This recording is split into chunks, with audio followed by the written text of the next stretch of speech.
I'm going to start off on the sort of negative end of the scale, and I'm going to kind of work through, I think, to the sort of positive opportunities. I think one of the key things to sort of remember about clinical reasoning, critical thinking is we don't have a very good idea of how to assess critical thinking, and we don't have a very good idea of how to teach clinical reasoning, but we sort of know it when we see it. It's kind of you look at activities and a skilled practitioner can recognize the patterns of thought that constitute what they think they're doing when they're doing clinical thinking, critical reasoning or critical thinking.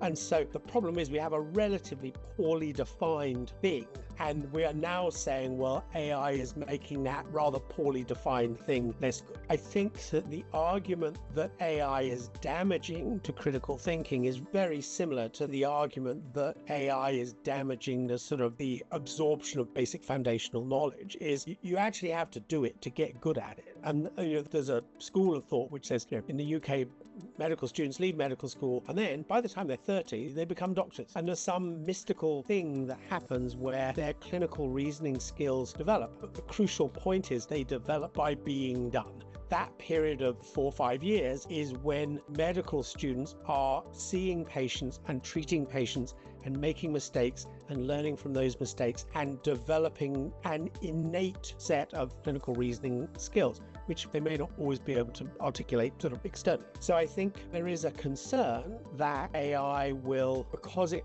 gets you from A to B without you having to sort of walk between A and B. I can put a complex clinical sort of situation into ChatGPT and ask it to provide me with a preliminary diagnosis, identify critical tests that I should ask for this particular patient. I can tell it the results of those tests and ask it to interpret those tests for me. But I'm not a doctor, but in 80%, 85% of cases, AI will serve up a perfectly acceptable pathway. I am none the wiser as to why this test is better than that test. And what we want is for doctors to understand the why, not just the what, as it were. Now, how can AI help develop critical thinking and clinical reasoning skills? Firstly, I believe, unlike the example I said earlier of, well, you suddenly wake up in your 30s and you have them, these are teachable skills and they're practicable skills, and the craft of doing them makes you better at them. I think we see a world in which combination of immersive technologies and AI will enable us to develop scenarios where students can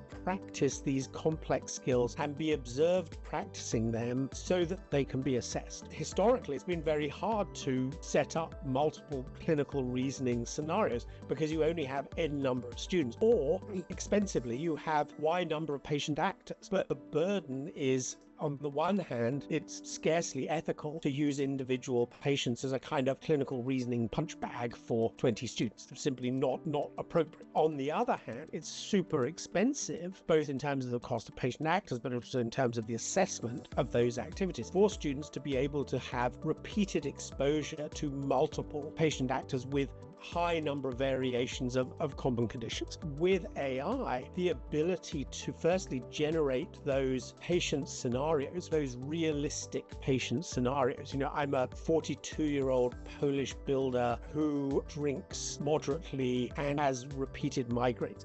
Okay, well, let's do that scenario again with slight variations, because it's the variation that creates the ability to do the clinical reasoning. What's the same, what's different, what's the same, what's different.